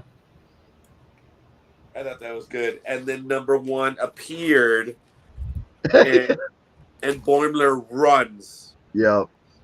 And then the conversation of conversations. He's like, what? He's like, I'm dead. It's like, I mean, what happens to me in the future? Yes. He says, yeah, the way he looks at me. Yeah. Because you are, he has you. He's a pinup. As a pinup poster. And then she says, as a poster that is pinned up. And then what's her face? Mariner says, or no, wait, which one said it? Are we saying the same thing? I don't remember which one. Yeah, I remember the comment. I can't remember. I think it was Mariner's. Are we saying the same thing? So that was kind of cool. And she's all creeped out. I was like, oh my God, the kid has a poster of me. Not that one.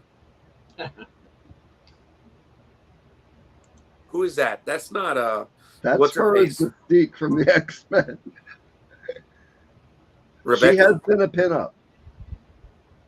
Uh, And some of us may have had her pinned up in like our work lockers. oh, in the 90s at work, we got the notice that we had to remove all that stuff from all the workplaces. And everyone knew of my joke board. In the corner, I had 2 cork boards. The left side, closest to the window, farthest away, that was a joke one. The one on the right, closer to everyone, that was the memo board. And I would put inappropriate stuff on my cork board. So I didn't have a picture of her. Actually, did I have a picture of anyone? Hey, Michael, did you ever have a picture of anyone posted up? I didn't. Greg, did you have Rebecca on there? I actually I was a little more tasteful. I had the whole X2 cast, a poster of the whole X2 cast. Okay, fair enough. I did not. But she was a favorite from that cast. I see. So, Richard, did you have a poster of anyone growing up? No. Oh. Well, King Kong. I had the USS Enterprise. No bloody A, no bloody Enterprise B, model out. Yep. bloody C or D. All right. So, Mariner starts to try to explain, and she says, "Look, I don't want to know." Oh, excellent image there, Greg. Thank you. That's cool. I had to switch back. No, it looks good. I loved it when number 1 said, "Yeah, I don't want to know." She walks away. And then we have the scene with Mariner and Uhura. And Mariner, everybody knows you. And that's where she starts to say, "Look, you do this, you are this, but you live life to the fullest." You know, and Uhura's like, "How? I'm doing this." You know, she says, "Well, I don't know how you do it, but you do it." And then she whips out 48.7A, the labor code. Sorry, folks. Union Man and me got a little woody on that one. Labor code? I thought you would. They have a labor code in the future. I'm like, wow. And it says meal breaks. So it says I could report you. And then they mention Starbase Earhart and Domjot. Oh, nice image there, Richard. You got everyone right there. And then they're having the conversation where she figures it out. Nausicaan. She goes, "Ortegas, you are brilliant." What was Ortega's line? Oh, I know it, or don't I know it, or something like that. Yeah, I thought she said something like, "Of course I am." So that's what it was. Yep. Then we get to the scene, Spock and Boimler. They're going to try to replicate the stuff. And folks, having Ethan Peck / Spock telling him, he says, "Well, are we going to like lose a hand, or can we blow up something?" And Spock just turns to him and says, "You feeling lucky?" Oh my goodness. I thought that was funny. I've used that line in the past, and it was good. And then when everything starts to explode, did you hear Boimler screaming? Yeah, the Boimler scream. Yeah, it was great. Yes. Oh my goodness. And this is where it was really weird seeing Jack in live action. Yeah. I mean, even though his character in The Boys is kind of like, you know, especially in the first season, not ready for all of these things. Yeah, to see Boimler in live action was just very weird for me. And that scream, his girly scream, was just one of those weird moments. Yeah, it was funny. I thought it was good. And I gotta take a step away for a moment here. Go ahead, sir. And then Boimler admits, he says, "I've ruined everything. It's just bad." And they really don't know what to do. Then they switch to the next scene, which is Pelia and Boimler. This was cool. She says, "Aren't you one of those future kids?" No, I'm one of those stuck here kids now. And I'm also a man. Did you guys catch that line? I didn't get that. I mean, what? Because the look that Pelia gives him, it's like, where'd that come from? Unfortunately, that's a Roger line where people are like, what the, what was that? What did he mean by that? Is he talking about the fact that he's out of time and the player that he is, he's not going to be successful? I don't know. What did he mean by that? Michael, Richard, you guys have any ideas? Nope. No. All right. I just thought it was funny where she gave that look to him when he says, and I'm a man. I don't know what that meant. Maybe it was something deeper that I'm just missing, but who knows? Maybe some of the audience can tell us. But that's where he says, I look up to everyone on this ship, but I don't belong here. And she says, I'm a lanthanite. I'm thousands of years old. And she gives that little fable of, I pretend and I pretend and I pretend, and I eventually become that person that I pretend to be.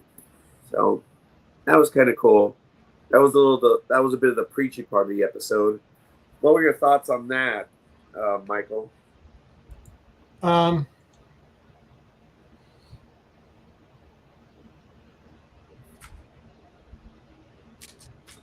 Say it again, Roger. I lost when my Pelia is telling him about following your legends and pretending to be them, and you eventually become one. Well, what I thought about it was going back to the time travel episode of Strange New Worlds when she met La'an. Thank you. Kirk. Because she does not talk about that at all. I mean, at all. No. And but she knows. But she knows. She knows. And La'an's the one who got her to do engineering stuff. I mean, she was a antique store and a thief back then. Yeah, she was a retail person. Mm-hmm. I still love their line. Is I haven't taken math since that guy invented it. Yeah. What were your thoughts on that one, Richard? On the little, it's the message of the episode moment. Yeah, I get it, and I agree with Michael. All right, fair enough. Then Mariner and Boimler board the shuttlecraft. And he jumps up. Holy Q! He says, hey, don't say that. Besides, they have a Trelane thing going at this time. Like, ooh, that was really hardcore. That was good. That was some more inside baseball stuff. Or in this case, inside Star Trek. And they're talking about what he's going to do. He says, I've got to fix this. The whole thing about the grain. And Mariner's like, sneaky Boimler. Good job. And then Lon shows up. What are you doing? And then they get busted. So they go see Pike. You guys are confined to quarters from here on out. And, that's it. And that's where Mariner starts mentioning, he dressed up for you and he dressed up for Halloween like you. Dude, he was looking. He even did the jaw. And Pike's like, what? Oh, yeah, you did? Dressed up like me for Halloween? Pike was really, yeah. He said, yeah. He even contoured the jawline. And he said, look, you got to stop telling people at the surprise birthday party.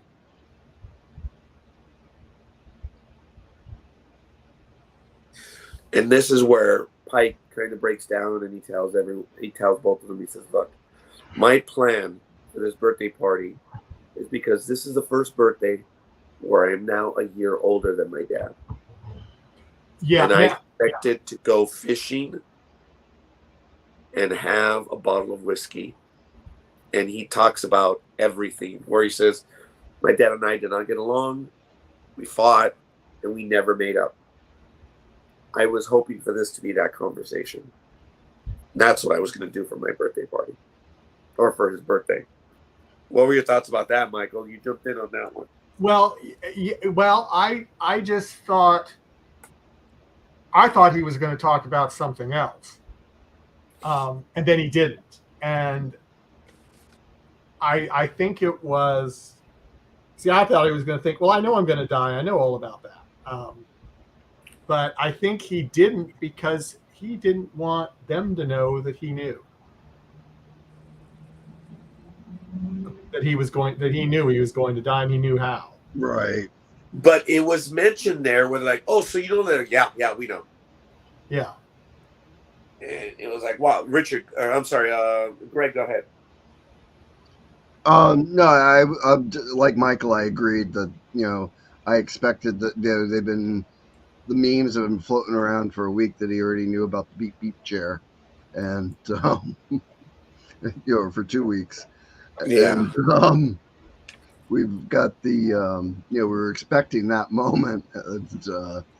It turned into something a little different, but you kind of got the idea that he was reflecting on that aspect of it, and that but he didn't, like you said, Roger, he didn't want to acknowledge that he knew.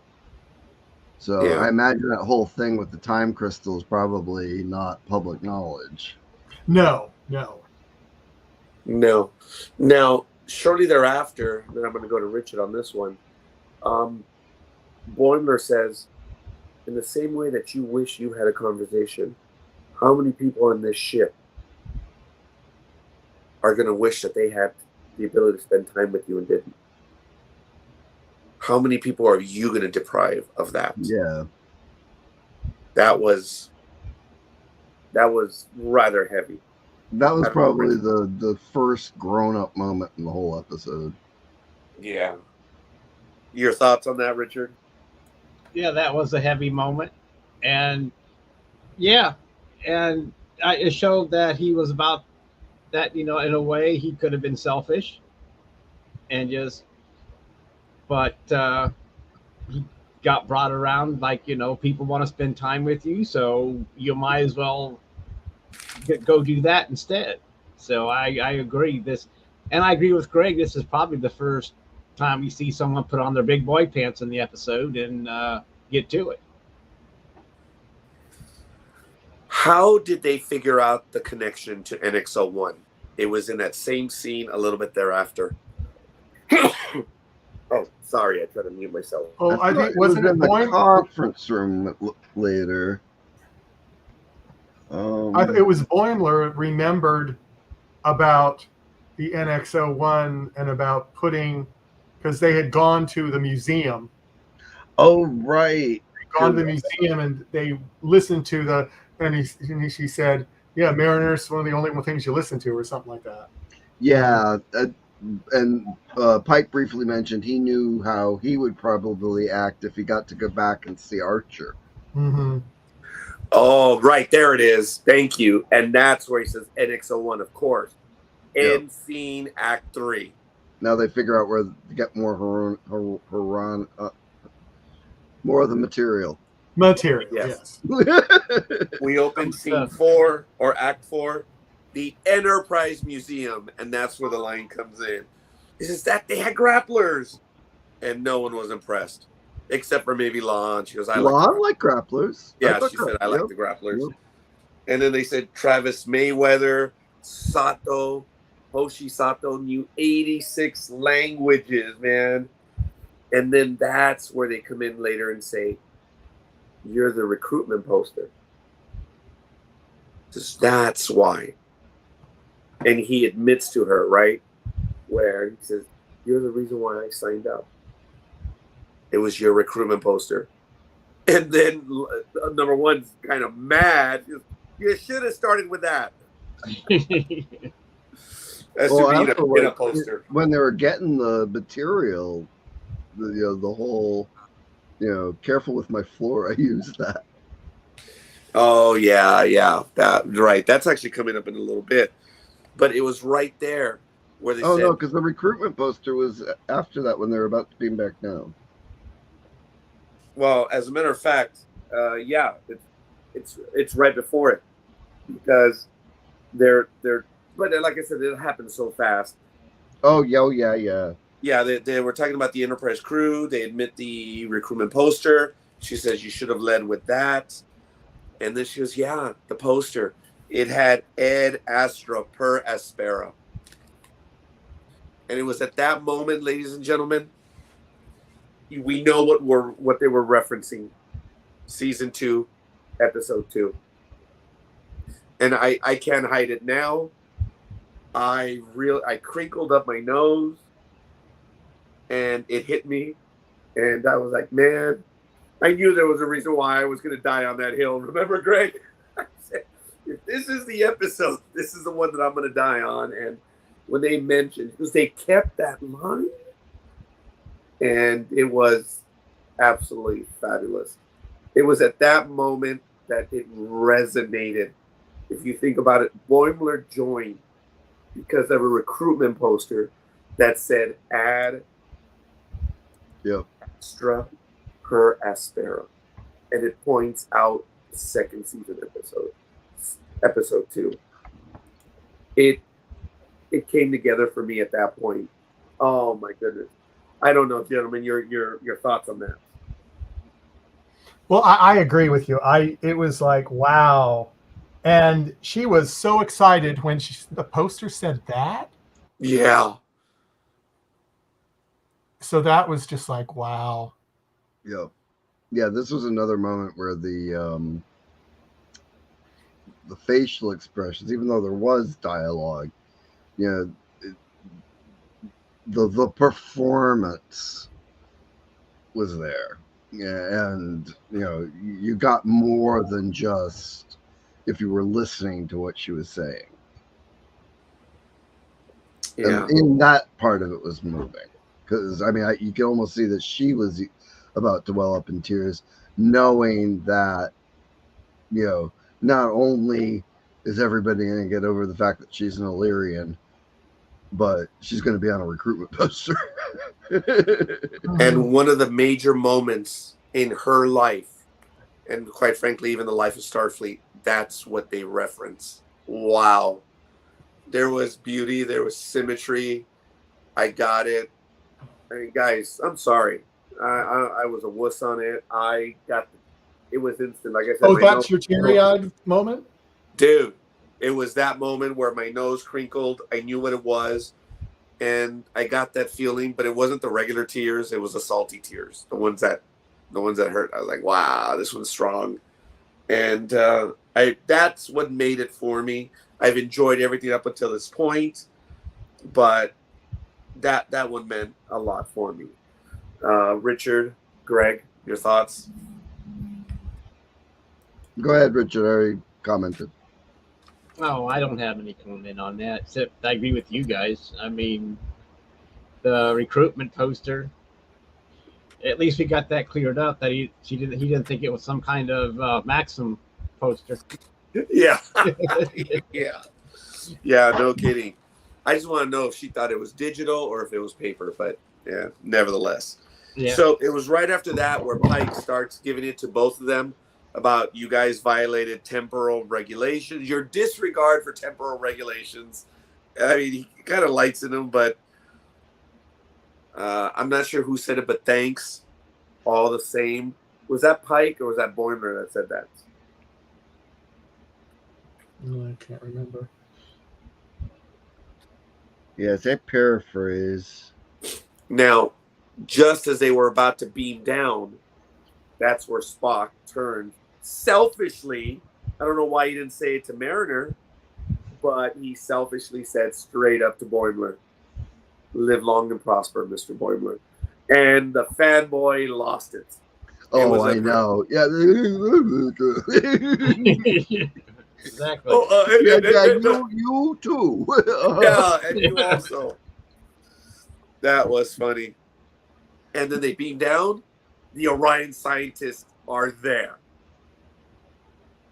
And then Pike does it. He gets across. He says, yes. But if you discovered it, it would be an Orion scientist. And the guy gets it. He's like, ooh, I like this. That was cool. I didn't think I didn't have an issue with that. I thought that was really awesome.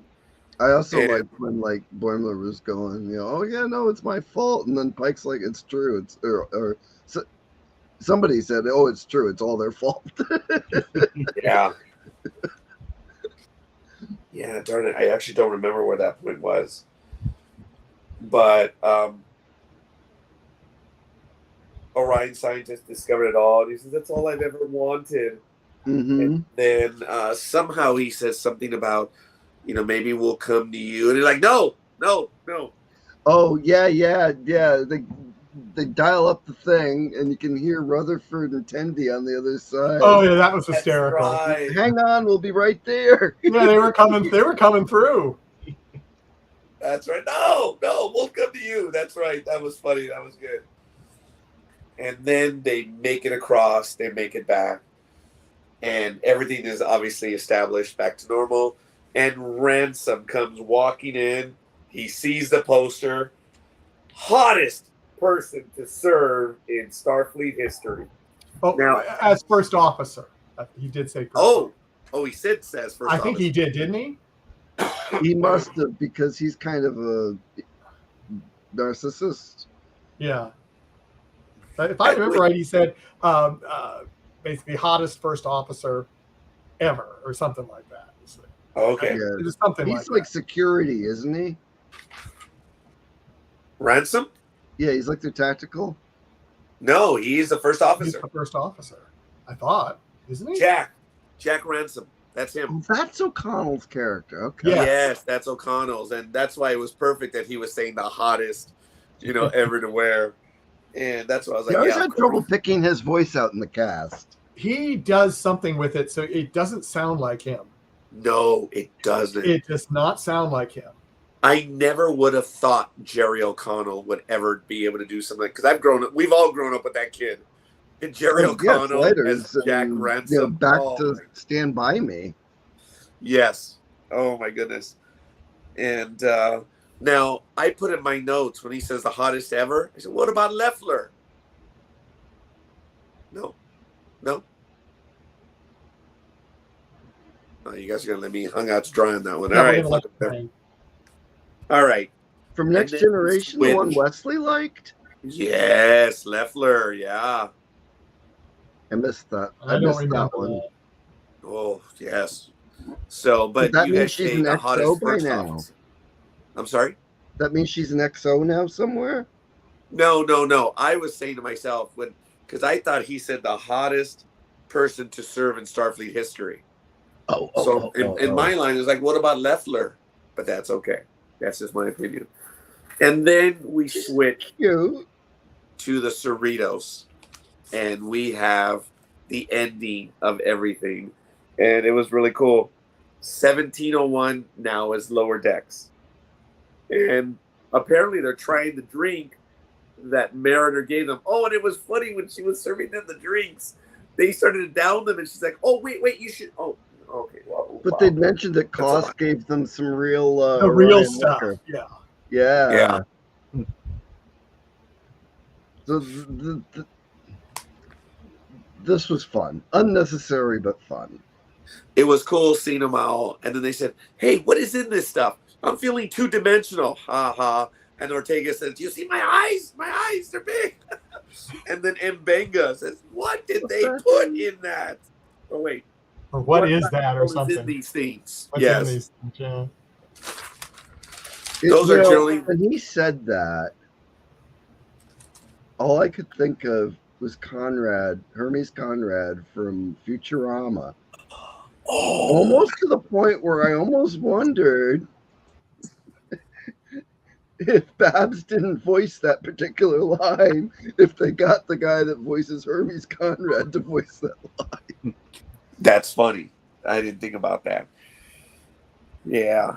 And we'll have a Futurama comment in a moment. But, gentlemen, that was pretty much the episode right there. I have to tell you, first and foremost, this one for humor, so well written.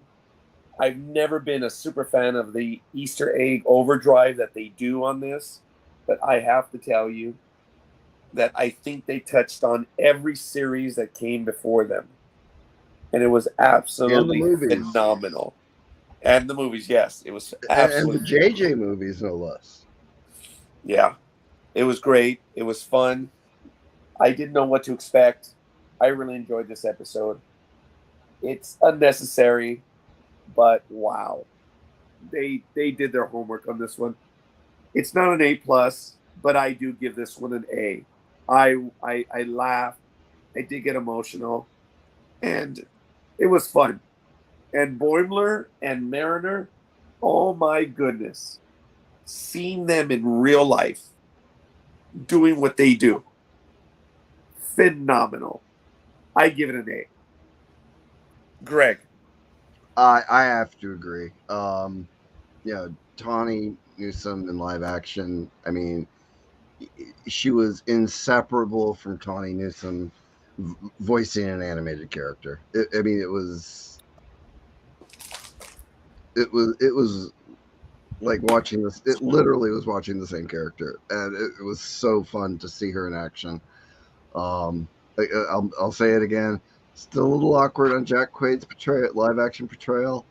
Boimler. Boimler's not one of my favorite characters, but his character on Boys is one of my favorite characters. So it's nothing against the actor.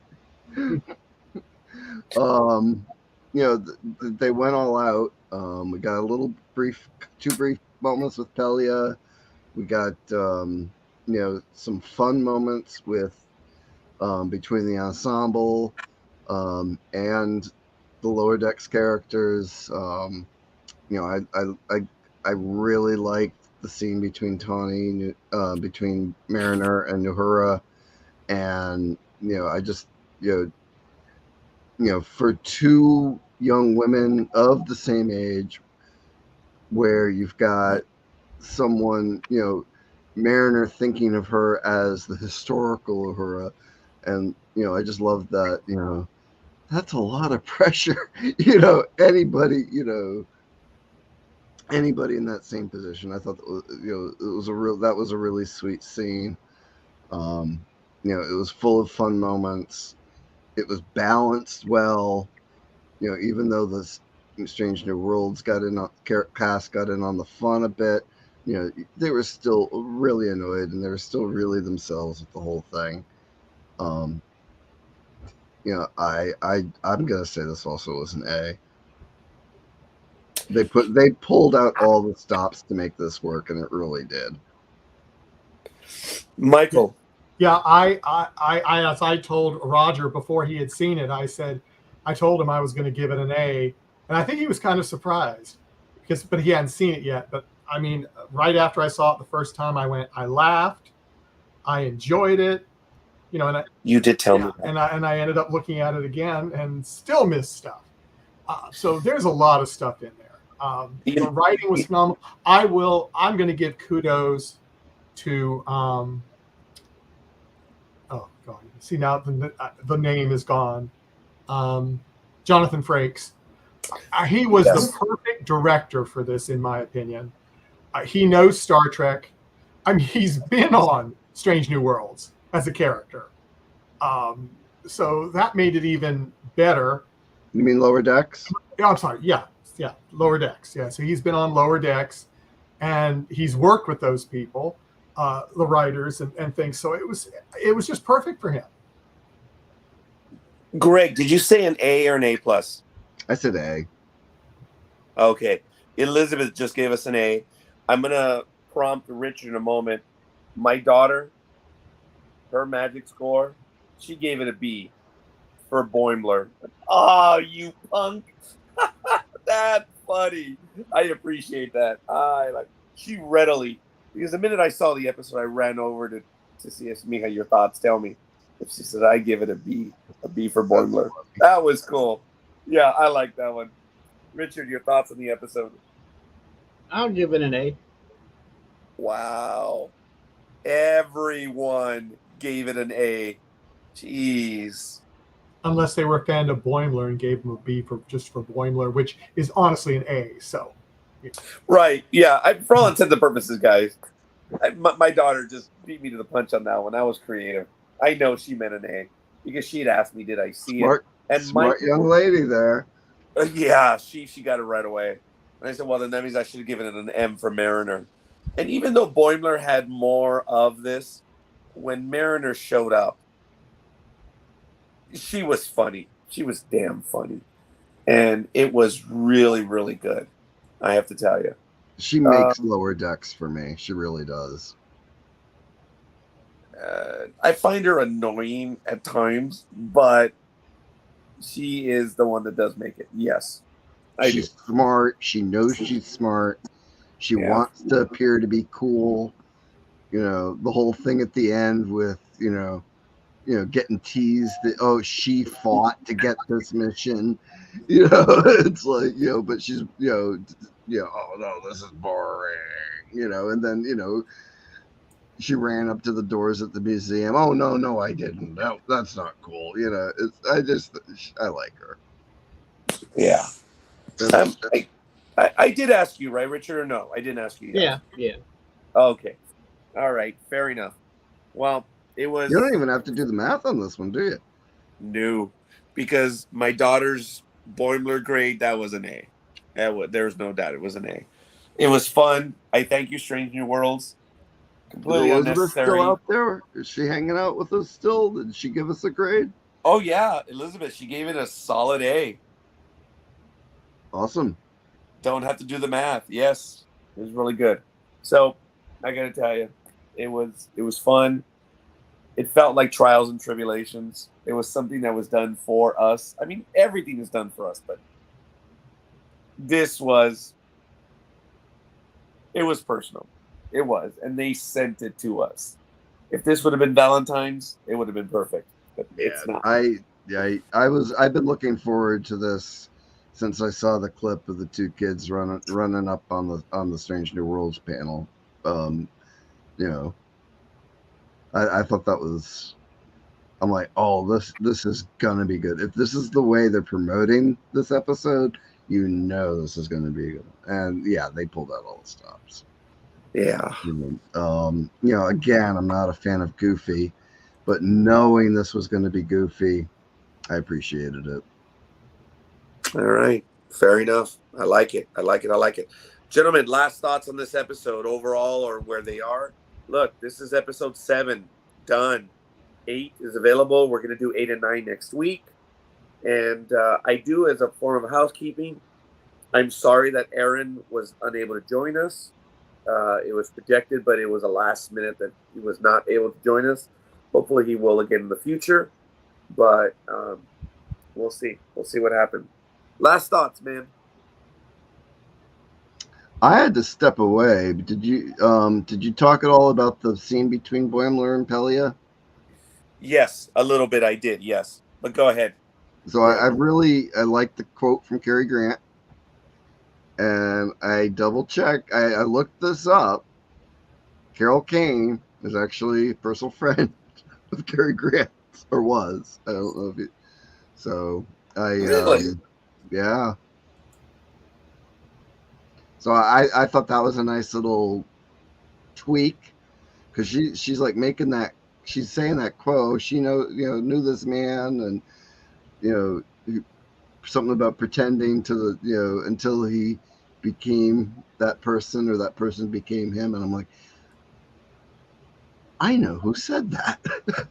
I quickly looked up to see if they were friends in real life, and sure enough. So I thought that was a nice tidbit.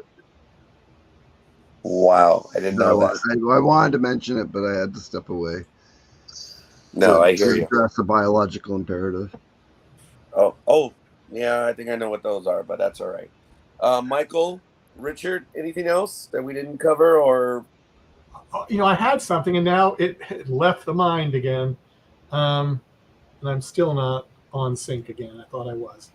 I hate when they do that. I hate, yeah. So skip it right now because I can't remember what it was. Fair enough. Richard? I'm done. Awesome. Well, folks, a little bit of programming note. As you know, Evernew will be having their last episode. It'll be on August 5th, 2023. You may want to tune in on it. It's at 10:30 a.m. Pacific time. You guys can check that out. And I believe Sports Talk with the Guys will have an episode this Saturday. You can check that out. I believe it's been programmed. And hopefully everything will be returning to normal on August 5th. I don't know. Well, some of it won't because of the strikes. Yes.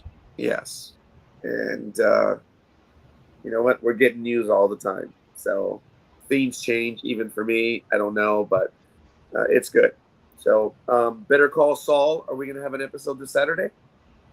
On Sunday, yes. Oh, tight. Pharmaceuticals, Richard. I'm loaded with them right now. The other Saturday. Oh, that's funny. The other Saturday, yes. All right. Sounds good. What time is Like that? my other right. That was good. What time Screen is it on?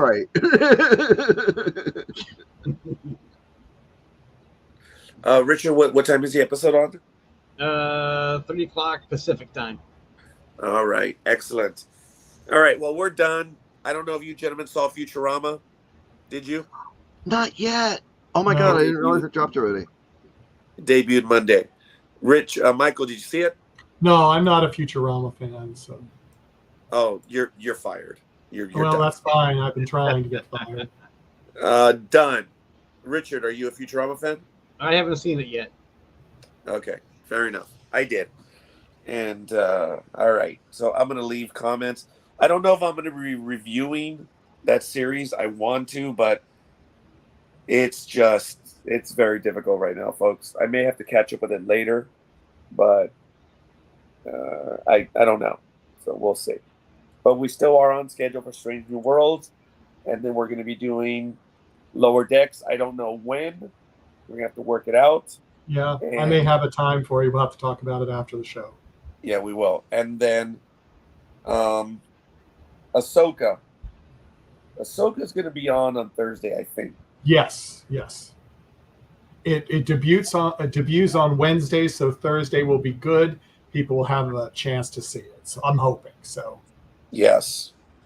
So I apologize, everyone, for my voice being gravelly as it is.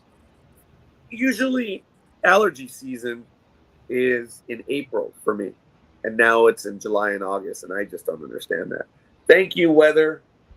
Thank you. Oh, I know. The weather's been weird. We get wet, dry, windy. Oh, windy. Yeah. Everything's going to get up in the air.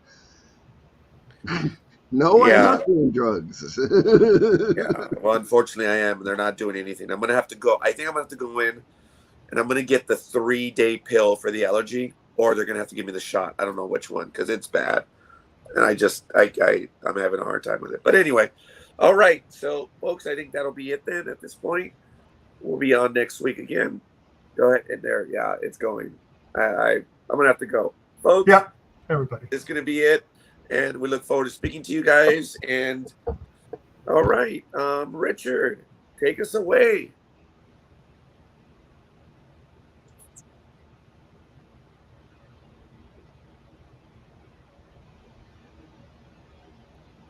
Oh, maybe you didn't hear that. I don't think you heard it.